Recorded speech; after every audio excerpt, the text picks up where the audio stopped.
Today's scripture reading is from the book of James, chapter 1, verses 19 to 20 and 26. You must understand this, my brothers and sisters. Let everyone be quick to listen, slow to speak, slow to anger. For human anger does not produce God's righteousness. If any think they are religious and do not bridle their tongues, but deceive their hearts, their religion is worthless. This is the word of the Lord. Thanks be to God.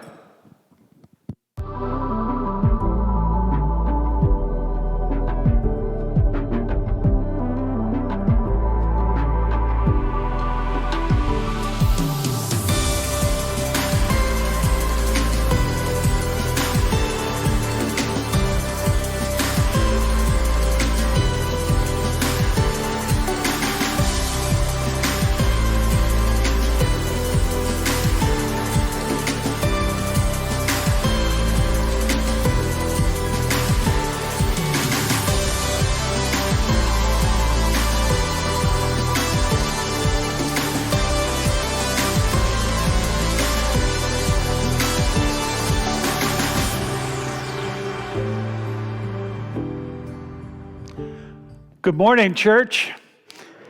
This morning is Congregational Participation Day, so be prepared. We had a different kind of opening last week. We're having some fun this week. Some of you may remember an old saying that either a teacher or somebody like my mother may have taught you. It goes something like this: sticks and stones, but...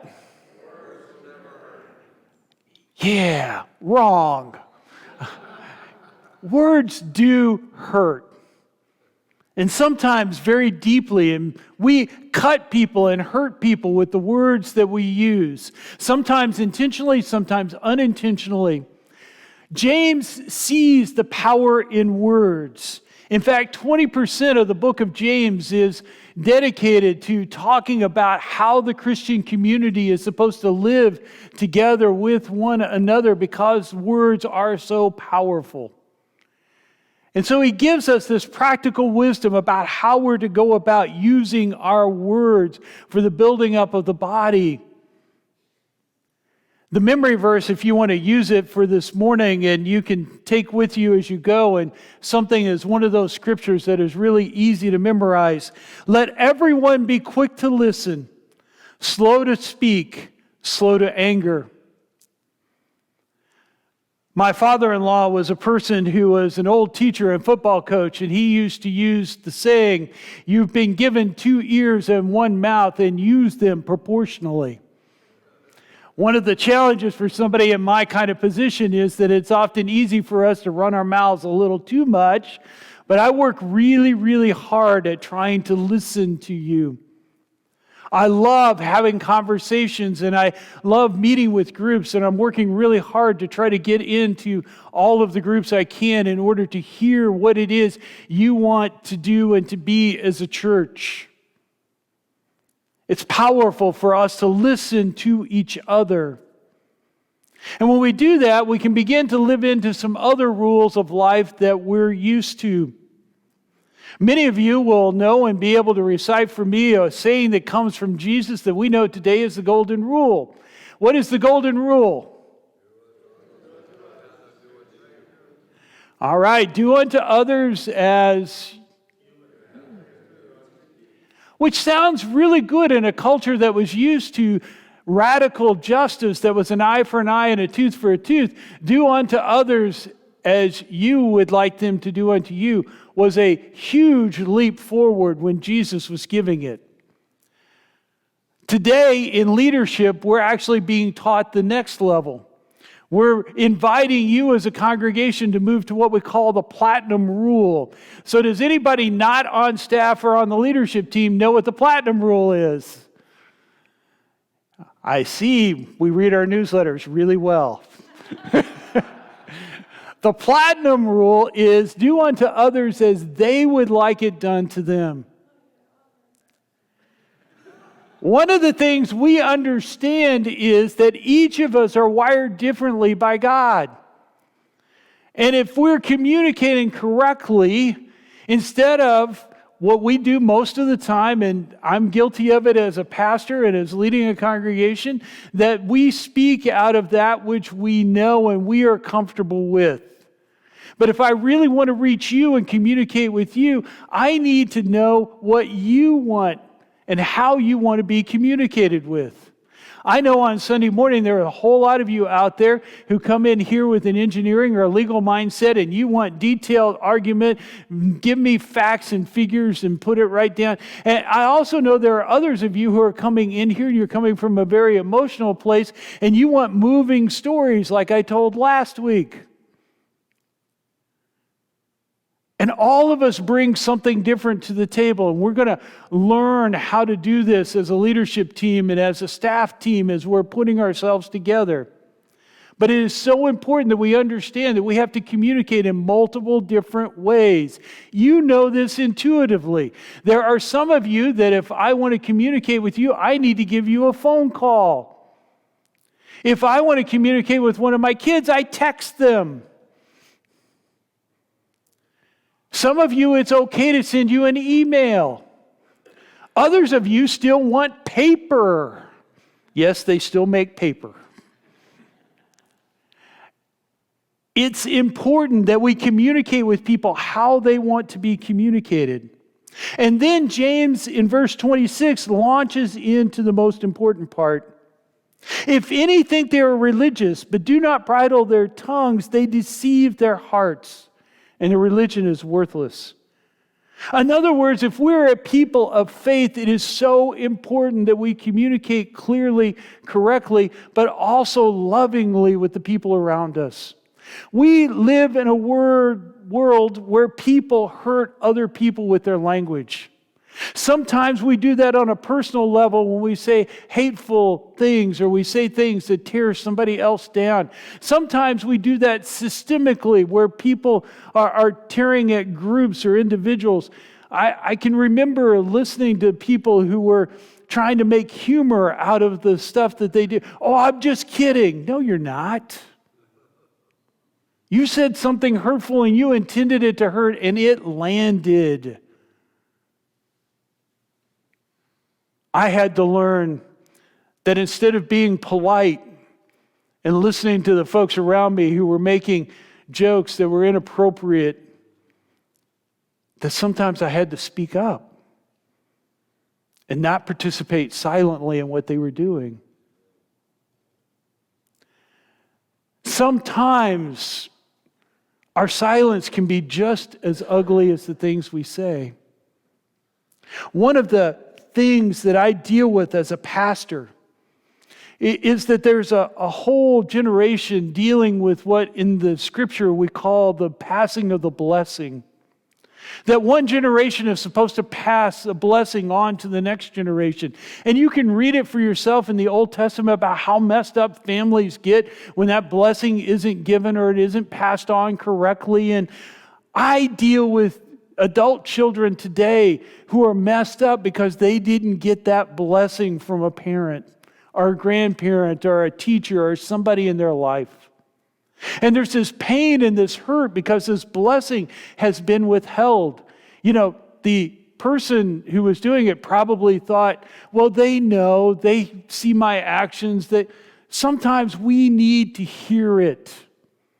There is something powerful about passing on that blessing to a next generation. There is something powerful as leaders and teachers about us making sure that others who are in our care feel blessed and loved. I live in a family of tennis players. So there's a new superstar on the horizon. If you're not a tennis player, yesterday, 19-year-old Coco Gauff won the women's title at the U.S. Open. One of the coolest pieces for me was after she did the emotional hugging of the parents and the coaches and all of that, was she went back to the chair where she takes her breaks and all of her equipment and stuff was there. But before she got ready for the interview, she knelt at her seat and prayed. And when they were interviewing her and they were asking her about how she seemed so composed and mature for a 19-year-old, she gave praise to her family who kept her grounded in her faith. And she said one of the things that makes it so easy for her to go into play is that she knows whether she wins or loses, that she is loved by her family. And that gives her the freedom to just go play. There is something powerful about passing that blessing on and having places where people feel loved and they know they're safe. And we as a church have a mission and calling to do that within our own families, but also to do that within our church and within our community. To be that safe place where people can come and know that they are going to hear words that build them up, words of blessing, words of God's love. The Gospel of Matthew talks about the judgment that is poured out on others. When we condemn others, they condemn us by our own words. Gottman is one of those persons that I lean into that talks about relationships and relationship theories. And he talks about how hard it is in relationships that when negative things are spoken, that it takes 8 pieces of good information or positive information to make up for that one negative piece that is happening. As a pastor, I have couples who have stood at an altar like this and promised to love each other for eternity. And done that as a public witness of their commitment to one another. And when they come to see me, they can't even wait for the door to get closed before they're already tearing each other down. The tapes are so well worn, and they don't know how to say a positive word about each other. I actually had one couple that I had to teach them how to say something nice about the other person. It was so bad. There is something powerful about building the other person up. And those words of affirmation, those acts of kindness, the things that we do, even if we're not in love with them anymore, we still are promised to serve them and to care for them and to love them just out of our own Christian calling to do that for other human beings. How can we do it for others if we can't even do it for the person we promised to love? And we not only do that with our families and with our relationships, but today we live in a whole new world. We live in this world of digital media and all of the social media and other things that are out there, and people think that they can somehow hide behind that and be anonymous and say things that they would never say to somebody else's face. One of the pieces that we're using now when we train people to use digital technology and to do social media for churches and things is don't ever post or say something on social media you wouldn't say to Jesus. I think that's powerful. If you want to be different culturally as a church from the society that is around us, where society is filled with hate speech and all of the different things that people use to divide us, if we could be a place of love and affirmation, if we can be a people who are showing Jesus' love, even in the way in which we use social media, that would be a huge change from what else is going on in the world. Our words have power and meaning. I will solicit your feedback. I need your feedback to know if we're going in the right direction. I need people to help me when I say or do something. If I ever say or do something that makes you uncomfortable, please let me know and let's have a conversation. My lovely wife, who's sitting in the back of the room, always jokes about needing a pause button in order to pause the sermon and come up and go, think about that before you say it.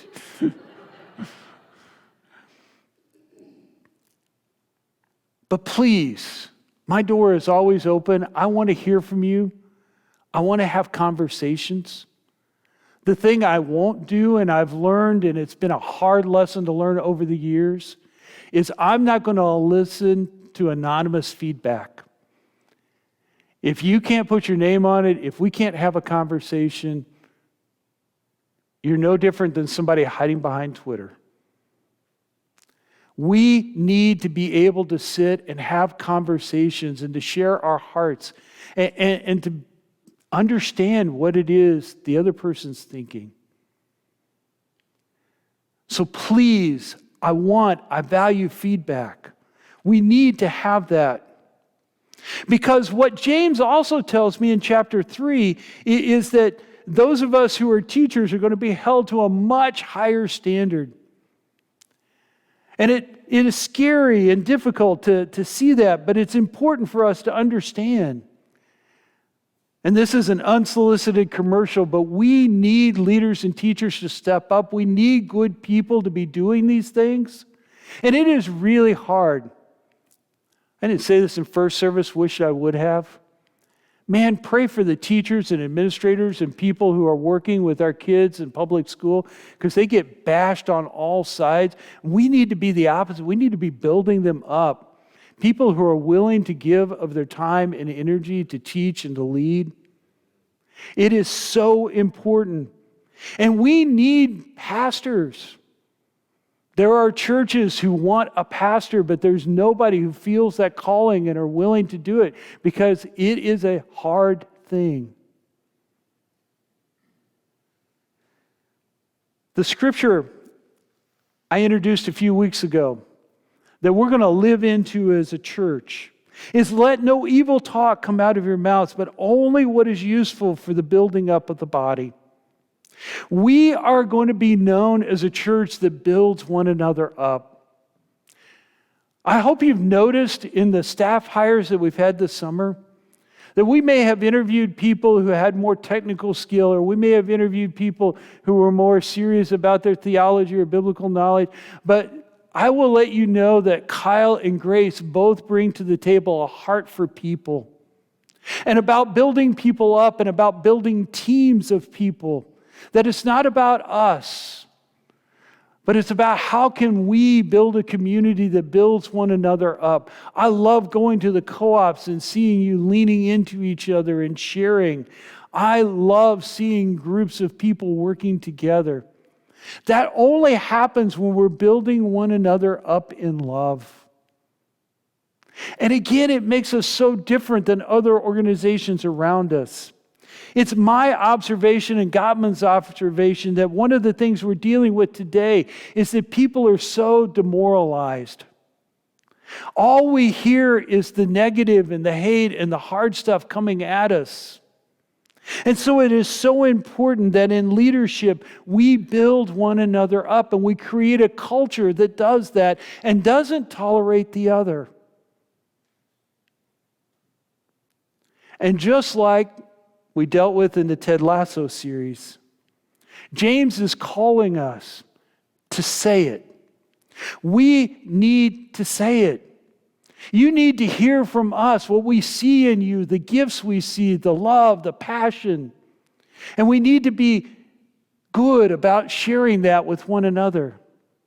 And we need to believe it. We need to believe that God is doing something special here at this time in the life of this church. And we need to become it. We need to embody the Spirit of Christ that we're talking about. And that we're not only saying it, we're not only believing it, but we're living into it. And each of us is becoming more and more like Jesus in the way in which we deal with each other as we build one another up into what God is calling us to do and to be as a people. So my question for you this morning is your tongue going to be used for evil and tearing down? Or is your tongue going to be used as an instrument of blessing